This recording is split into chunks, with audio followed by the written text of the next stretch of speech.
Assalamualaikum warahmatullahi wabarakatuh. Selamat berjumpa kembali dengan saya pada pertemuan kita minggu ke-6.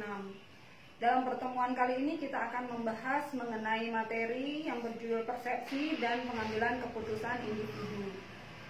Silahkan menyimak penjelasan dari saya.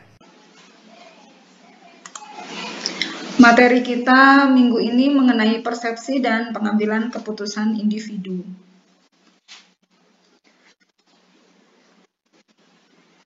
Dalam pembahasan materi ini kita akan melihat apakah yang dimaksud dengan persepsi, kemudian bagaimana persepsi dan pengambilan keputusan, ya, keputusan yang rasional, dan bagaimana bias dalam pengambilan keputusan. Kita lihat mulai dari apakah yang dimaksud dengan persepsi, ya.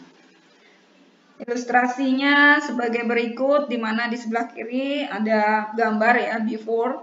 Jadi dia tampak tersenyum kepada kita, ya, punya rambut. Nah, kemudian yang afternya kebalikannya, dia tidak punya rambut tapi dia punya jenggot. Nah, itu kita bisa melihat kan seperti apa ini, apa penilaian kita terhadap dua orang yang ada di depan kita. Nah, apakah persepsi itu? Persepsi itu merupakan sebuah proses individu untuk mengorganisasikan dan menginterpretasikan kesan sensoris untuk memberikan pengertian pada lingkungannya, ya. Jadi apa yang kita nilai itu bisa jadi berbeda secara substansial dengan realitas objektifnya. Persepsi penting bagi perilaku organisasi karena perilaku orang-orang itu didasarkan pada persepsi mereka tentang apa realita yang ada, bukan mengenai realita itu sendiri. Kita lihat ilustrasi ini gajah, ya, di mana ketika orang berada di bagian gadingnya, dia akan melihat bahwa dia akan merasakan bahwa gading itu adalah sebuah tombak. Yang berada di belalainya akan merasakan bahwa itu adalah ular. Yang berada di kaki gajah akan merasa bahwa itu sebuah pohon. Yang berada di bagian tubuhnya akan merasa bahwa itu adalah sebuah dinding. Orang yang berada di bagian belalai akan merasa bahwa itu adalah sebuah kipas, ya. Kemudian yang berada di ekornya akan merasakan bahwa itu adalah sebuah tali. Nah, itulah persepsi, ya. Nah, persepsi itu dipengaruhi oleh beberapa faktor. Di sini ada 3 faktor utama, ya, 3 faktor inti, di mana itu adalah faktor-faktor penilai, kemudian ada faktor situasi, dan ada faktor target. Nah, kita lihat yang faktor penilai atau perceiver, di situ ada sikap, ada motif, minat, pengalaman, dan ekspektasi. Kemudian faktor situasi ada waktu, latar kerja, latar sosial, dan faktor-faktor pada target. Di situ kita lihat ada inovasi, pergerakan, suara, ukuran, latar belakang, proksimitas, dan kesamaan. Ketiga faktor tersebut akan membentuk sebuah persepsi. Nah, dalam membuat persepsi ada dan pengambilan keputusan, persepsi, ya, untuk menilai individu itu ada jalan pintas yang sering digunakan dalam menilai individu lain. Di situ kita lihat ada persepsi selektif, ya, di mana persepsi selektif ini merupakan kecenderungan untuk secara selektif menginterpretasikan apa yang seseorang lihat dalam basis ada minat, ada latar belakang, pengalaman, dan sikap dari seseorang. Kemudian ini kita lihat ilustrasi, misalnya dari persepsi selektif tadi, ya. Di pom bensin ada petugasnya, ketika ada orang mau ngisi bensin dia bilang, "Dari 0 ya Mas?" "Bukan, saya dari Garut." Jadi dari sikapnya mungkin atau cara berbicaranya itu, ya, tidak menunjukkan bahwa dia mau menyampaikan bahwa kilometer pengisian bensin itu dari 0, ya. Nah, kemudian ada efek halo. di mana efek halo ini adalah kecenderungan untuk menggambarkan impresi umum mengenai seseorang individu berdasarkan karakteristik tunggal. Nah, karakteristik tunggal di sini seperti kecerdasan, kemampuan sosialisasi, dan penampilannya. Jadi ini merupakan gambaran umum ya tentang seorang individu berdasarkan sebuah karakteristik. Kemudian ada efek kontras. Nah, efek kontras ini merupakan evaluasi atas karakteristik seseorang yang dipengaruhi oleh perbandingan dengan orang lain yang baru muncul, yang berperingkat lebih tinggi atau rendah dalam karakteristik yang sama. Nah, biasanya efek kontras ini dapat mengganggu persepsi ya.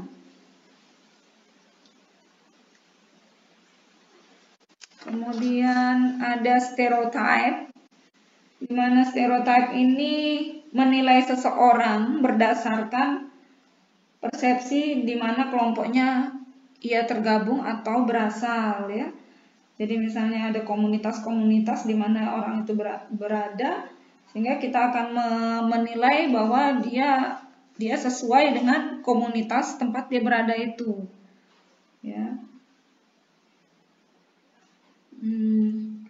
Terkadang persepsi itu menampilkan kondisi serba salah bagi orang yang dinilai ya, individu yang dinilai. Ilustrasinya sebagai berikut. Misalnya ada sebuah keledai. Keledai yang ditunggangi oleh sepasang suami istri. Orang yang melihat itu akan bilang, bakal mati dah itu keledainya. Nah, kalau suaminya saja yang naik di keledai itu, orang akan berkomentar, laki-laki kok nggak sayang sama istri. Ketika istrinya yang naik, dia pasti laki-laki takut sama istri. Ketika keduanya memutuskan untuk tidak menaiki keledainya, orang akan berkata, bego banget punya keledai nggak dinaikin. Nah itu ya, jadi serba salah. Apapun orang lakukan, orang lain itu akan menemukan sesuatu untuk dia komentari ya, dia ungkapkan. Nah, kita lihat hubungan antara persepsi dan pengambilan keputusan individu ya. Nah, keputusan individu dalam mengambil keputusan itu biasanya karena adanya masalah, adanya problem ya. Nah, masalah itu sendiri apa? Ketidaksesuaian antara keadaan saat ini dengan keadaan yang diinginkan. Itulah namanya masalah. Nah, keputusan, decision-nya itu merupakan pilihan yang dibuat dari dua alternatif atau lebih. Nah, sehingga ada berangkat dari masalah, kemudian membuat keputusan, itulah persepsi dari pengambilan keputusan. Ya. Nah, dalam pengambilan keputusan yang rasional itu tentunya ada langkah-langkah, di mana ada 6 ya. Ada 6 langkah ya. Yang pertama itu tentunya mendefinisikan masalahnya. Kemudian dari definisi itu diidentifikasikan kriteria untuk membuat keputusan. Kemudian habis itu kriterianya itu dipertimbangkan ya, menimbang kriteria tersebut. Ya, terus kemudian mengembangkan alternatif-alternatif ya dari kriteria-kriteria yang ada.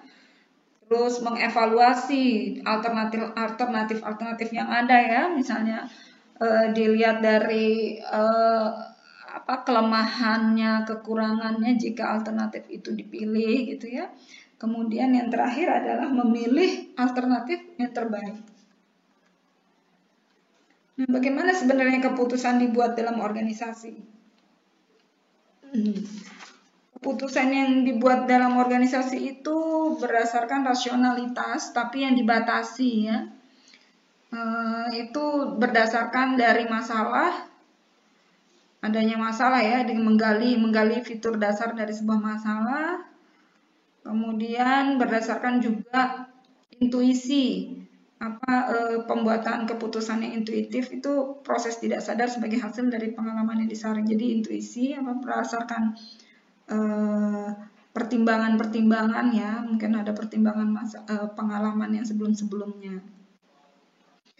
Nah, dalam pengambilan keputusan itu biasanya ada bias dan kesalahan umum yang terjadi. Di sini ada bias kepercayaan diri yang berlebih.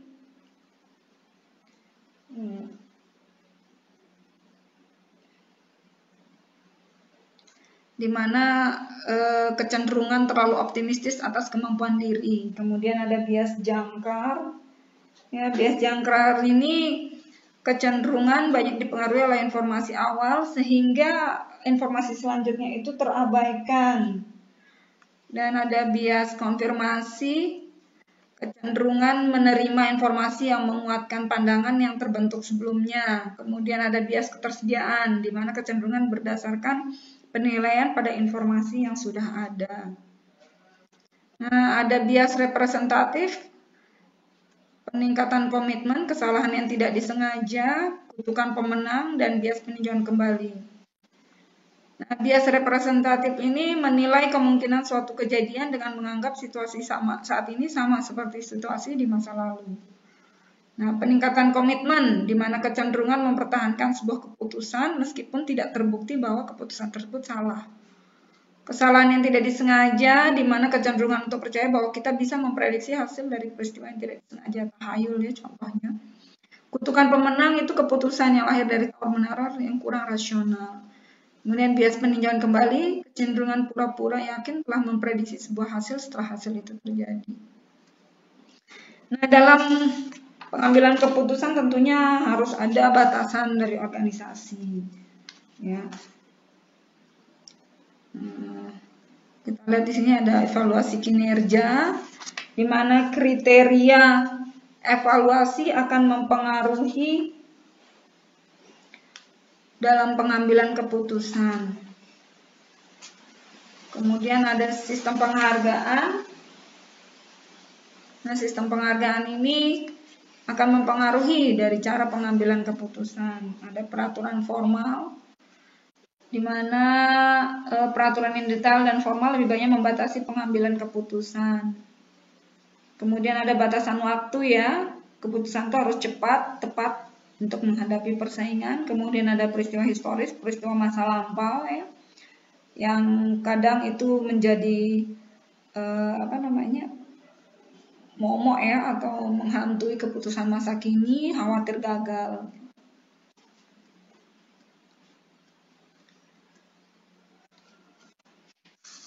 Kemudian dalam mengambil keputusan itu tentunya ada etikanya. Nah, pertimbangan etika itu seharusnya menjadi sebuah kriteria penting dalam sebuah pengambilan keputusan organisasi. Nah, dalam bagian ini ada 3 kriteria keputusan etis ya. Kita lihat yang pertama adalah utilitarianisme. Itu di mana sebuah sistem di mana keputusan-keputusan dibuat untuk memberikan yang terbaik dalam jumlah terbanyak berdasarkan efisiensinya, kemudian produktivitasnya dan laba yang tinggi.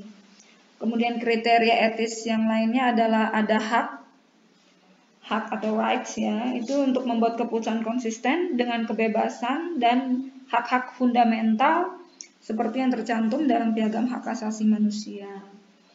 Nah, sebuah penekanan pada hak dalam pengambilan keputusan itu artinya menghormati dan melindungi hak-hak asasi individu seperti hak atas privasi, kebebasan berbicara, dan proses yang pantas. Kemudian kriteria yang ketiga adanya keadilan atau justice, di mana untuk menanamkan dan mendorong aturan-aturan dengan adil dan netral ya, untuk memastikan keadilan atau distribusi yang merata atas manfaat dan biaya. Kemudian implikasi atau kesimpulannya bagi para manajer terhadap persepsi dan pengambilan keputusan individu ini ada beberapa hal ya yang bisa kita ambil sebagai kesimpulan. Nah, yang pertama itu tentunya itu akan berpengaruh bagi produktivitas. Nah, pengaruh bagi produktivitas ini bisa dikaji melalui absensi karyawan, kemudian perputaran pekerja dan tingkat kepuasan kerja karyawan. Ya. Kemudian dengan menganalisis situasi di mana keputusan itu disesuaikan dengan kultur di mana organisasi itu berada, ya, atau bangsanya. Kemudian para manajer seyogyanya waspada terhadap bias untuk meminimalisirnya itu dengan berbagai cara, ya. Dampak dari bias itu dengan berbagai cara, yaitu antara lain fokus pada tujuan, cari informasi yang melemahkan keyakinan diri, jangan mengartikan peristiwa yang tidak disengaja, dan perbanyak pilihan. Kemudian para manajer hendaknya mengkombinasikan analisis rasional dengan intuisi. Dan yang terakhir, berusaha meningkatkan kreativitas, ya. Jadi cobalah untuk meningkatkan kreativitas Anda secara aktif, cari solusi-solusi yang baru atas masalah-masalah yang ada, ya. Kemudian cobalah melihat masalah itu dengan cara yang baru, gunakan analogi dan bisa saja dengan merekrut orang dengan talenta yang kreatif. Demikian yang bisa saya sampaikan pada materi minggu ini. Kita lihat ilustrasi ini ada beberapa orang kira-kira di dalam ilustrasi ini. Baik, cukup sekian. Terima kasih. Sekian penjelasan dari saya. Terima kasih atas perhatiannya. Wassalamualaikum warahmatullahi wabarakatuh.